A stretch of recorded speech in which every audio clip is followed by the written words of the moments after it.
But you did agree to modify this to put that clause in. The alternative was losing, in my view, the entire section on executive excessive compensation. Given the choice, this is not an uncommon occurrence here, I agreed to a modification in the legislation, reluctantly. I wasn't negotiating with myself here. I wasn't changing my own amendment. I was changing the amendment because others were insisting upon it. Okay, I'm going to toss it over to Wolf. I know he has questions. All right, Senator Dana, thank you. But Senator, I think a lot of our viewers remain still a little bit confused, some of them pretty confused. What I want to play for you, I want to give you a chance to clarify precisely what's going on. This is what you told our congressional producer, Ted Barrett, only yesterday. Listen to this.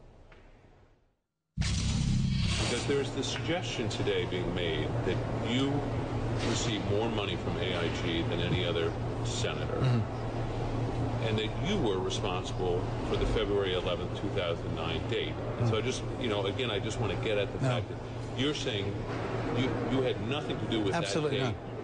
And there was nothing you were doing that was aimed at protecting AIG. Not at all, not in the slightest. Absolutely. Which has offices, this particular office in the state of Connecticut. Well, it does, but the point is, when that language left the Senate that I wrote, that was not included. All right, that was what you said yesterday, Senator. Right. So go ahead and explain a little bit more precisely what changed from yesterday to today. Well, going back and reviewing, obviously, looking at it. But the point I want to make to you, Wolf, is, again, I would have preferred we kept my language as it left the Senate unanimously. In fact, there were objections when I wrote the language even before it left the Senate. I didn't negotiate with myself with this amendment. I wasn't trying to change it on my own, obviously. As been pointed out by Dana, you had the administration had expressed reservations about the amendment. They came to us and asked for modifications in the amendment. The alternative was, of course, losing the amendment entirely, which was a possibility. Well, so just to be precise, what we're talking about is this mysterious loophole that was inserted at the last minute that allowed these bonuses in effect. Now these bonuses, $165 million, to go forward. What I hear you saying is that you personally, you did this in order, at the request of officials at the Treasury Department, Timothy Geithner, among others. Well, I didn't say who was, but just say this: I wouldn't have modified my own amendment at my own insistence. I mean, I'd spent a long time having people try to change it, and obviously they came, and the alternative was losing the amendment, and I didn't think we should do that at all. Who asked you at the Treasury Department to do it?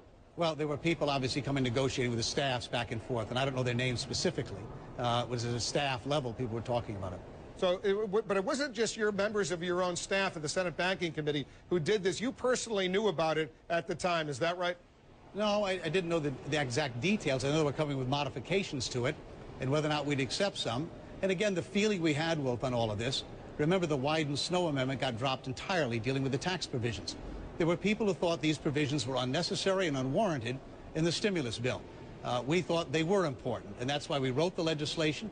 That's why we insisted upon a vote on it. I spoke on it on the floor of the Senate, the importance of it, and it was adopted unanimously by the Senate.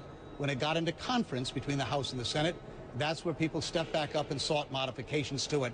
And we agreed to go along with those at the time, given the alternative.